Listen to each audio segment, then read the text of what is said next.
continue with parts 3 and 4 as we do more back testing. So what I want to do is review part 1 briefly, and then I'm just going to share with you the results of 4 campaigns using this approach that we introduced 2 weeks ago. All right? So here we go. Let's take a look here. This all started when I was going through my just some old trading stuff and came across an old issue of technical analysis of stocks and commodities, and I have several. I mean, if you were to stack all my back issues of stocks and commodities, it would be several feet high. I have, years going back probably to the late 90s of old stocks and commodities magazines. And I discovered this from December of 2013. There was an article in there on swing trading with 3 indicators. And it was by Donald Pendergast. Real simple system, makes a lot of sense. And it got me thinking about applying this to credit spreads, and particularly in terms of short-term credit spreads. And so it goes like this, and then we're going to look at these signals and then develop a credit spread approach. And I went through just one example last time, but I'm going to walk you through 4 more real briefly here, okay? And we'll see what the results were of just those 4. As you'll see, the approach takes time to backtest. It's intraday work, and so you have to, it's a little bit painstaking. But here we go on the 3 indicators. We have the 50-day exponential moving average of the closes, and this determines trend. So when we're above that moving average, we're always doing bull put spreads. When price is underneath that moving average, we're doing bear call spreads. All right? Now, the idea then is that on bullish trades, okay, now, well, I'm going to share, here's the deal. I'm going to share with you the article, then I'm going to share with you a twist introduced by Larry Williams, and that twist is what's going to be the approach that we take. Okay, so one, I'm going to just show you the article, then I'm going to share with you the twist, and then we're going to build the credit spread system. Okay, so the article uses this approach for trading breakouts with the trend. So when price is above the exponential moving average, okay, we go long when price exceeds the prior 50, and this should be, no, I thought I changed this, S, the 5-day simple moving average. So we have a 50-day moving average, we have a 5-period simple of the lows, a 5-day simple of the highs. All right? And so when we're above the moving average, okay, and price exceeds the previous day's high, like right there, okay, that's when we would go long on that breakout of the previous day's 5-period simple moving average of the highs. Okay, real simple. So then let's look at another one. Finally, it came down and struck the 5-day low, and right here, about at the open, it went above the high. It went above the previous day's simple moving average, and that would have been a long entry right there. So it trades the breakouts on the upside. And on the downside, similarly, when we're underneath the moving average, okay, and price exceeds the previous period's 5-day simple moving average of the lows, that's when we play the breakout to the downside. See that? And where would the next one have been? Price then went up and finally struck the upper moving average. Then it came down at about right here, exceeded the moving average to the low of the lows. That would have been a breakout to the downside. Now here that would have lost. Price went right up right away. Came down and went there, and then that would have been a nice entry on the downside, playing the breakout in the direction of the trend. Okay, now, so here's another example. Here we're above the moving average. Okay, and in this case, he's saying to basically stay in until it hits the other moving average. So if we're above the 50, we play the breakout to the upside when it exceeds the previous period's 5-day simple moving average of highs. We go long right there. and we're in it until it goes and hits the previous day's moving average of the lows. So we would have had a little profit there.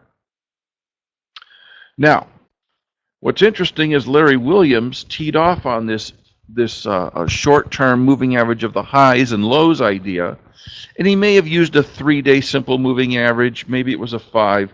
I don't remember. It's been a while since I read this book, but I do remember the general gist of the system was doing exactly opposite of this. Okay? Now, let's just think about this. And what he did is he strung together, and he claims he strung together using this in a day trading approach, several winners in a row. Because the markets typically swing back and forth. And so what he would do is do counter. He would trade with the trend, but only after a pullback. So here we go. Here we have a 50-day exponential moving average of the close. Now, to define long-term trend, he used his own little swing system. Okay, but the idea is that you want to have a directional, an opinion as to the long-term trend. So what you would do then, instead, you would wait. Let's say we're above the moving average here. Let me see, do I have an example? No. Yeah, right here. So here we're below the simple moving average, or below the 50. The idea, instead of playing the breakout to the downside, no. You wait until the market comes back and hits the moving average of highs, and then you go short. You wait for the pullback, and then you get out when price hits the other moving average in the direction of the long-term trend. Here we have a pullback, and then we would have made money as it came down and went in the direction of the long-term trend. You see that? So he's playing the pullbacks to the moving average. And this is kind of, and I did define this for those of you that are printing out the PDF. We do have the rules here. Here we're trading pullbacks with the trend. Okay? And this lends itself better to the credit spread approach that we're going to use. We're trading pullbacks with the trend. And now, instead of going through huge examples here, well, I already gave you those. Okay, how about on the bullish side? Okay, here we're going up. When price comes down and hits the lower moving average, we go long right there. See that? And then when price comes down and hits this, previous day's moving average, would have been right there. Previous day's moving average, we would have gone long, gotten out right there. Okay, we would have had a gain. Then we go long here and get out at the open over here. Another gain. See how that works? Here we would have been long here, gotten out at the gain right there. Anyway, you get more winners this way. The other way, trading the breakouts, if you let the trend continue and let your winners ride, you'll have more losers, but you're going to have the winners scoring big more often because you're playing the breakouts and letting it ride. Okay, so anyway, there's the idea. And here we're going to trade we're going to look at the pullbacks approach for credit spread development.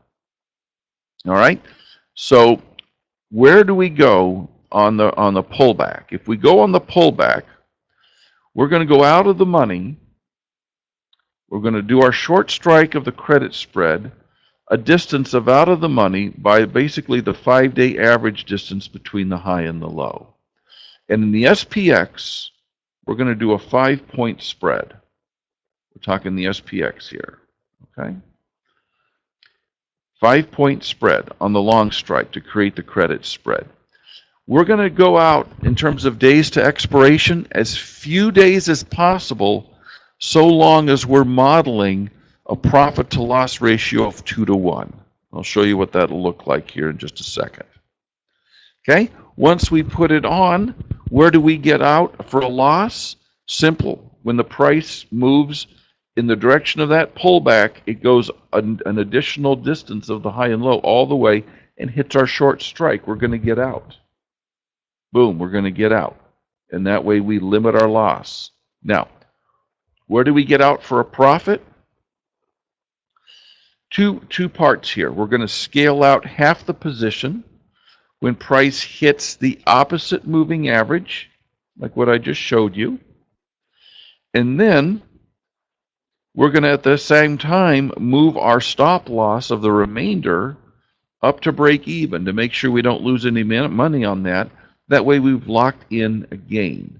If the market then moves back in the pullback direction and gets us out, well then so be it, but we'll have made money on the campaign in general. Now then, what if it keeps moving in the direction of the trend? Do we let it go to expiration? Well, last week, Brian Johnson was in the meeting, and he suggested, no, I mean, it might be better to get out, and you know, as soon as maybe 90% of that credit, of the remaining credit is available, then go ahead and get out. So that's what we're going to do. That's what we're going to do. And I changed this rule right here from last week, or 2 weeks ago. 2 weeks ago, I said leave it on to expiration. It'd be easier to back test that way. Well, you know what? This is a much more accurate way of doing it. In real life, if you have 90% of the credit available and you have a week left on time, well, go ahead and just take it off. Take that profit and look for the next opportunity. So here was an example we presented. And this is from earlier in June of this year. And we can see that the market is above its 50-day exponential moving average. It came down and tagged the previous day's moving average of lows. At that point, we would then go long by doing a bull put spread and selling the short strike out here somewhere. And then in this case, what happened is we got in right there near the low of the day, and then at the open of the next day, it opened above the previous day's moving average of highs. And we would have been out right away. We would have been out that quick. All right? And we would have scaled out, we would have scaled out, S-O, scaled out half the position. And then instead of letting it go to expiration, which is the screenshot I'm going to show you, we would have then been out probably 2 days later when, you know, if not a few days after that, when most of our credit would have been available to us. So here is the trade then in the puts. We would have sold the 23.95 put right here. If we go back, that would have put us right at this line right here. Okay, so we're putting it on right here. We would have been about 10 points or so away. Okay, right there, selling that short strike, buying 5 points out, buying the 23.90, capturing that credit. Okay, and in this case, we would have been 10 days out. 10 days out. And what happened is the very next day at the open, all right, we had then, here's the modeling. Oh, and here's the modeling. Wanted to show you this. So we want to let OptionVue model a variable model where if it goes and hits our short strike, we would lose half what it is we could make at expiration here. And that's kind of how this is modeled right here. If price were to go, if the index were to decline and us get taken out here, we would lose roughly half what it is we're trying to make at expiration. And so that's how we know that this is the proper time frame. If I had backed it up and had only 3 days remaining in the life of the option, this ratio would not have been this good. And we can go further out in time to maybe 30 days, and this ratio would be even better. But we're going to settle at the one that is at 2 to 1 or a little bit better. In this case, it puts us at 10 days. Now, just depending on where volatility is, it's not necessarily always going to be 10 days, 8, 15 or something. You know, in other volatility environments, you may have to go out farther. In the calls in just a little bit, you know, you'll see we had to go out a little bit farther. So we go forward to the next day at the open. All right. And at that point, we have some profit sitting on the table. We're going to go ahead and scale out half the position. All right. And then the remainder we let go to expiration. In this case, what I just showed you earlier is we would have been out probably around here or so with 90%. But this is the screenshot from last week or 2 weeks ago. And we would have been out for, say, 22% of our gain or so. Letting it go to expiration gave us a bit more. But we would have been out a bit earlier than that. Okay, let me get a sip of coffee and let me walk you through these 4 examples here just a second.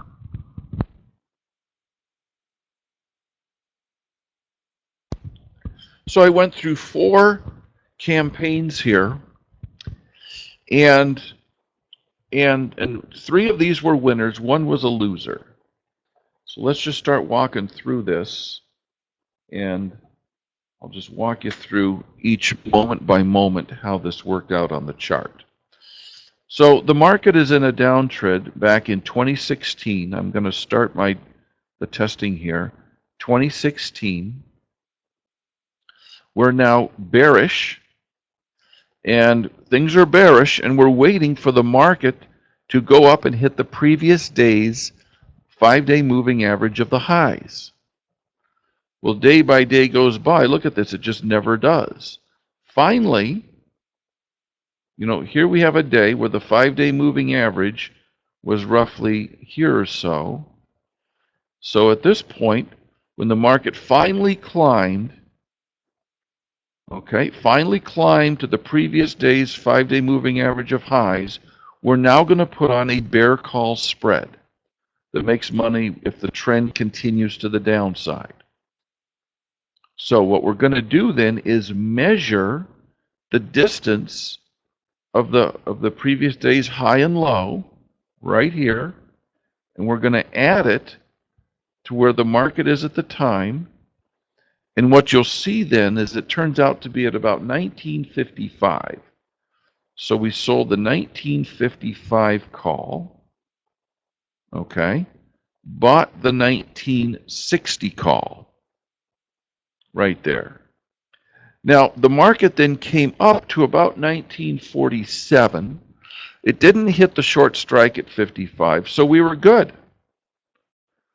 We were good. Now, also watch this. As the market then begins chugging along, it never does hit the previous day's moving average. It hits the current day's moving average, but we don't know what that moving average is until the close of the day. So we look at the previous day's moving average. So we were still in. Where we scale out is on this day right here, where the market then comes down and hits the previous day's 5-day moving average of the lows. We scale out, we move to break even the remainder for our stop loss, and now we're just going to get in and wait until we can pull the credit offer at 90%. In this case, when the market came around right here or so, we can then take off the rest of our credit spread, and we had a nice little profit there. Real nice profit. So then we're waiting. The market is now in the down. Remember, the market is now down. We're waiting for the market to then retrace up to the 5-day moving average of highs, and right at the open here, boom, the market goes up and hits the previous day's moving average of highs. At that point, we put on a bear call spread. Now, this is the loser, by the way, as you can see. We sell the 1910 call. Buy the 1915, and we're waiting for the market to then go back down, and it doesn't. It keeps going up and up and up. In fact, it goes up and hits our 1910 strike the very next day. We got in at the open here, and for the next 2 days, the market takes off on a tear to the upside. We then got out kind of near the open on the very next day. We got out for a loss. Now the market is still in a downtrend. Now, When do we get back in on the downside? This isn't in the rules yet. Okay, well, we have to wait for the market to then go down and hit the lower moving average and then retrace back up and hit the upper moving average. So look at this. It finally hits the lower moving average here. We get reset. Now we want it to hit the upper moving average. Oh, you know what? I messed up. I was looking at the current moving average. See, this is why it's always good to do to double your work. All right. We would have had another loss there without question, I think, and I'm going to have to add this in. Note to self. I'm going to have to add the loss. Okay, look at that. I looked, see, the next day it hit the previous day's moving average. We would have then sold premium up here, and the market would have then gone up and tagged it, and we would have taken a loss. So I'm going to have to add this loser into the mix when I continue my back testing. Okay, but I'm going to continue on because then the market goes on the upside, and now we're long, and then we're waiting for the market to do what? For it to retrace to the 5-day moving average of the lows, which it does right here. We then get in and we're selling the 1965 strike. Okay. The very next day, it goes up and hits the moving average of highs. We scale out right there, scale out. And then when it finally hit this day, we were able to get out and exit with a gain. Now we're long. The market is bullish. We wait for it to retrace, and right at the open here, it opens below the previous day's moving average, and now we go long, and we're selling the 2010.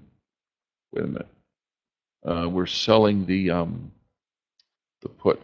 Yeah, the 2010 put. Okay. You can see right at about here or so. We scale out right here when it hits the moving average, and then we're able to get out here for a gain. You see that? So here I'm showing you 3 winners, 1 loser. There's 1 extra loser right here, though. Okay? That I'm going to have to add in the continuing backtest work that we do. So let's go and take a look. Here's how it works out. We had a loser, or we had a winner. We had a loser. I'm going to have to add in the other loser right here. And then we had winner, winner. So we're trading with the trend. Time is on our side. And as long as the market reverts back to the mean and the direction of the trend more often than not, we're going to have an edge in trading this approach. Okay? So I'm going to continue the back test work, see how it goes, and report back to you. If you have any questions, let me know. You can shoot me an email, your thoughts on this whole thing. But I think it's kind of interesting. And I'll continue the venture and report back in part 3. Okay. All right, who's live here? Danny, you have anything, Danny? Or Jim?